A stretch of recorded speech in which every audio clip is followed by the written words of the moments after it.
Thank you. So, I want to kind of tell you guys a story. And the whole idea of this story is to give you guys an idea of the thought process that comes into a project at Bumble. How we go from idea to execution, how we deal with the roadblocks along the way as a sort of small team within a mid sized tech company. If I can figure this out. That one. Okay, so first things first, who is this handsome young man on the stage in front of you? Thank you for asking. My name is Stephen. I'm a machine learning scientist at Bumble. For those of you who know what Bumble does, you know. For those of you who don't, we're one of the largest dating app companies in the world. We have three main apps across, I think, 500 million users, 100 odd countries, 70 odd languages. Everything that we do is at kind of a big scale.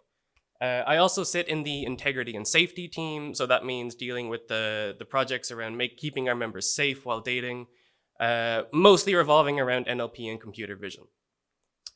So when I started about 11 or 13, 14 months ago, my manager sat me down and said, "Hey, Stephen, we want to explore a new area for the company, topic modeling." And I was like, "Hey, cool, that sounds great. I'm so excited. Let's get into it." But like, what is topic modeling? So it's pretty simple. It's essentially a way of clustering text so that you can figure out what is being said without training any model, right? And so the whole idea is that all of this text comes through and you automatically just get a way of figuring out what people are talking about, okay? So I go online, I look at kind of what's around, and I find LDA. LDA is this kind of like old school statistical method, quite well known. It's based on the corpus. It's pretty good, but this was in 2021. BERT had already come out. We can definitely do better than this. Enter Top2Vec and BERT topic. So Top2Vec and BERT topic are kind of like newer ways of doing topic modeling based off of BERT, and the way they work is quite simple. So there's four main stages. The raw text goes in, and then sentence transformers turns that into embedding, okay? So text comes in, and then numbers come out. Problem with that embedding is that they're generally like 500 dimensional. They're far too big to be done at scale. So then in comes UMAP to shrink them down. After UMAP, HDB scan comes in and clusters them. And then there's a class-based TF-IDF step, which extracts the keywords. So essentially, you end up with an end-to-end pipeline wherein a data set of raw text comes out, it gets grouped together, and the keywords get pulled for each of these topics. So then it's very, very easy to look at what people are talking about and actually understand what each of these large topics are. You don't need to go in and figure out what they are by hand. It already tells you. And so with that, oh, we were missing the emojis, but you did it. You have managed to solve the topic modeling problem. We have BERT, it's multilingual, it can work at scale. Everything is done. Not quite. What's the problem? The problem is that only the first step of this algorithm actually runs on the GPU. Sentence transformers, that's optimized with PyTorch, that's fine. As you scale up, that can do it infinitely. The problem is that UMAP, HDB scan, and CTF IDF, these are all done on CPU, which means you have a bottleneck.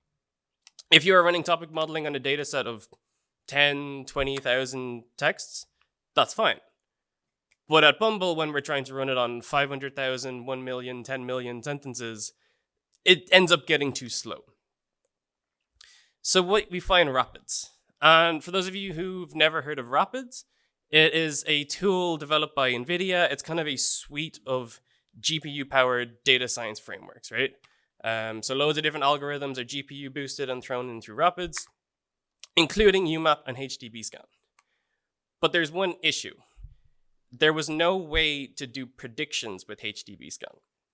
What that means is that not only can you not deploy a model, because there's no way to train a model and then get it on new data, you're also limited in how much data you train at any one time. The way that UMAP and HDB scan work, you can't batch infinitely like you can when training a TensorFlow model.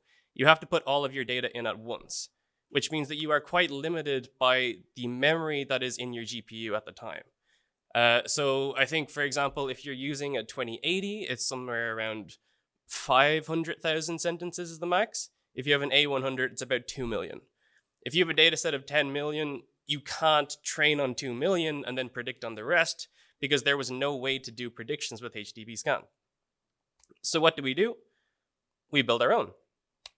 Essentially what we did was very, very bootleg. It was not clean. It was not pretty. But we took the GPU version, we took the CPU version, and we also took FICE.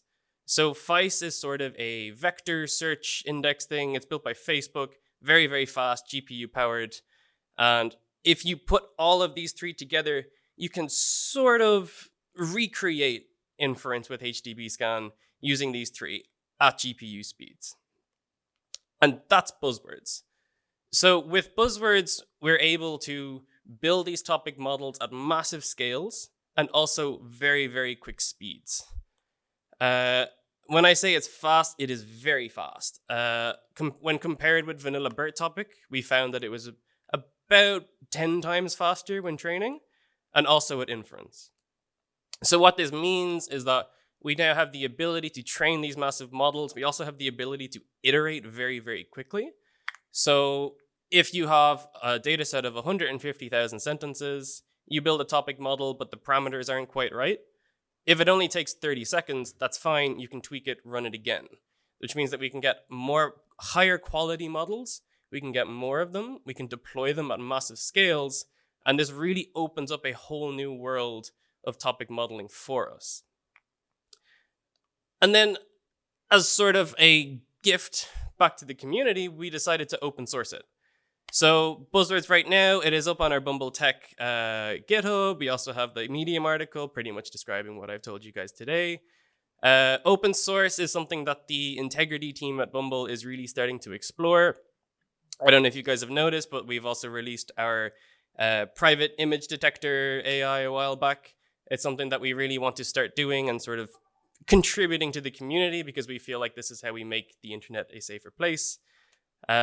Please do take a look, try it out, break it. We'll try and fix it, see how it works. And yeah, that is pretty much it. I will now open up for the Q&A.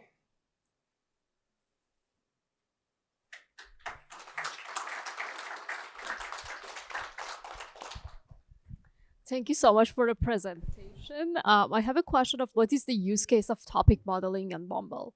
Like when it comes to actual product, how do you use it? Yeah, so there's a couple of ways that we can use it. The sort of two main ways for us are both internal and external, right?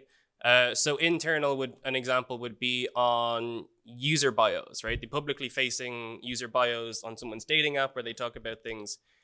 If you run topic modeling on a large set of those, you can sort of see the trends that people are talking about. So one example is when the Ukraine and Russia war started.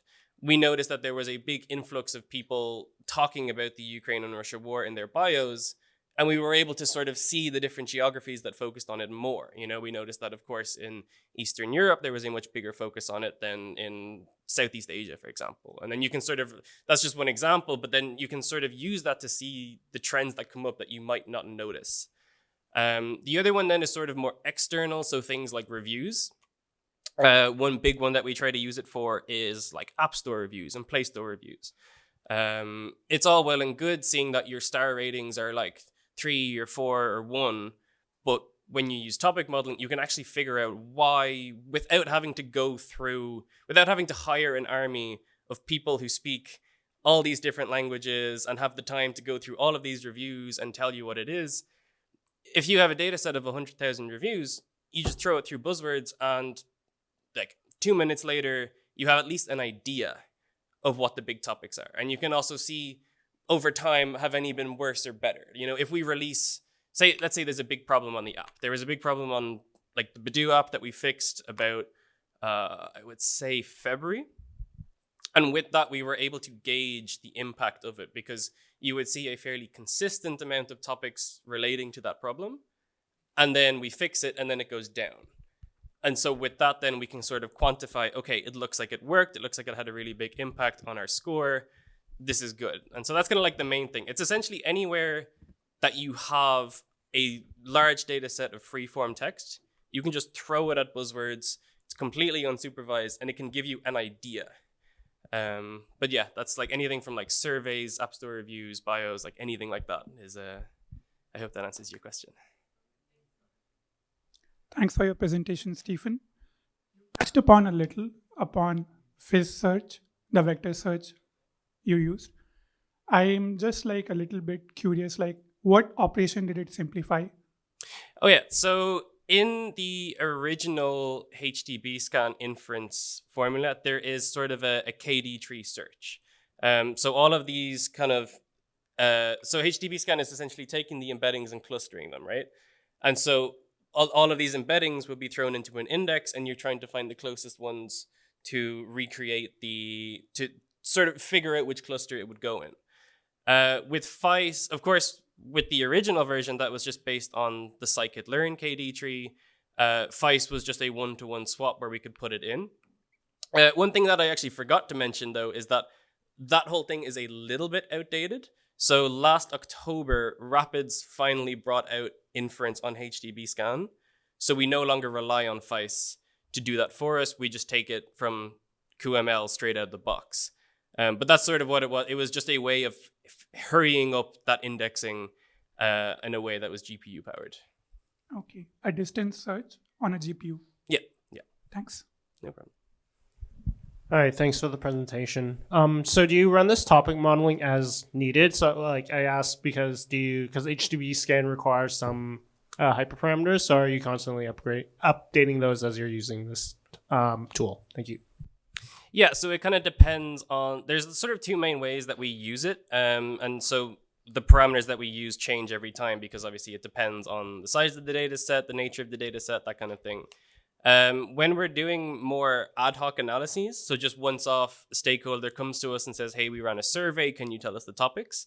Then it is very much tuned to be like, okay, we need, is this, we'll try some parameters. Are we happy with the results? No, let's tweak them, kind of continuously iterating like that. But when we were actually deploying models, we sort of have two ways that we deploy them. One is in sort of a golden model where we do exactly that. We fine tune the parameters, we make sure that everything's okay, and then we use that to predict the new data. The other way is in sort of like what I call a hot topic model, where we just have an idea of what the parameters should be based on the data set size and whatnot. And we just we don't curate anything. We just throw the data, see what comes out. And that's very good for very quick. So if you have data that updates every day, it's a very good way of dealing with that. But yeah, we do tweak things quite often. It is mostly HTB scan that we're tweaking. UMAP and sentence transformers don't need a whole lot of it. Thanks so much for the clear presentation. I was just wondering, I feel like we didn't talk about the multilingual part all that much. So I'm curious, is that like a novel thing for BuzzWords, or is that kind of already a solved problem? Yeah, so that's already pretty much solved, not by us, but by sentence transformers. So sentence transformers is essentially this massive library of pre-trained text and image embedding models. And with that, we can pretty much just take any pre-trained multilingual or monolingual model, depending on the situation. It's something that had already been solved by BERTopic, by including, and I guess Top2Vec, by including sentence transformers. And we just kind of piggybacked off of that and took it from them. Thanks. One more.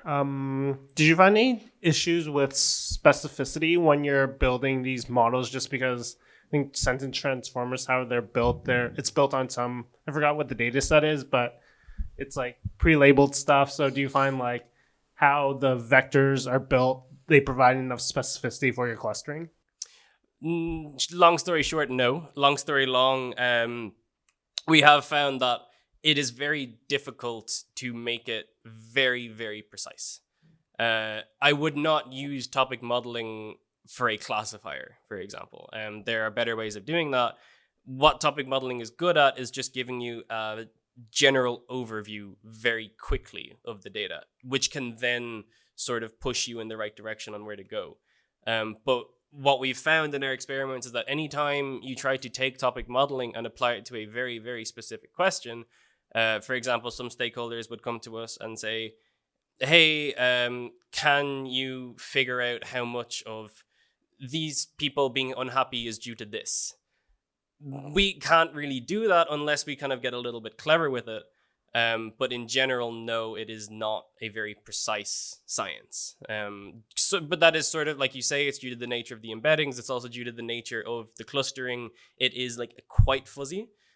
So it would be a very difficult problem to solve that I don't think topic modeling is suited for. Steve, great presentation. I was curious, you had to solve some infrastructure challenges as well. So did you explore any cloud tools which would sort of help with auto scaling? And there are some cloud tools which help with, text analytics, topic modeling, and so on. So did you evaluate the pros and cons of those? Yeah, so running on cloud was something that we also explored. Now, like, we are very lucky in that we have our own server farm with a whole bunch of GPUs, so we generally don't need it. The issue that we ran into, I'm not sure if it's been fixed just yet. I'm not fully updated. But the issue that we ran into was that parts, so sentence transformers, of course, that runs on PyTorch, that can scale with GPUs. That's no problem. UMAP and HDB scan at the time didn't. I think UMAP does now, but please do not quote me on that. And so the issue is that, like, if you do scale up to more GPUs, it didn't actually change anything, because at the end of the day, there was still this bottleneck of UMAP and HDB scan could not be batched, could not run on multiple GPUs, and so the only thing that we could do was just throw it onto an A100 and just use the raw power of that. So at the time, at least, going onto cloud wouldn't have solved anything for us that we couldn't have done on-prem.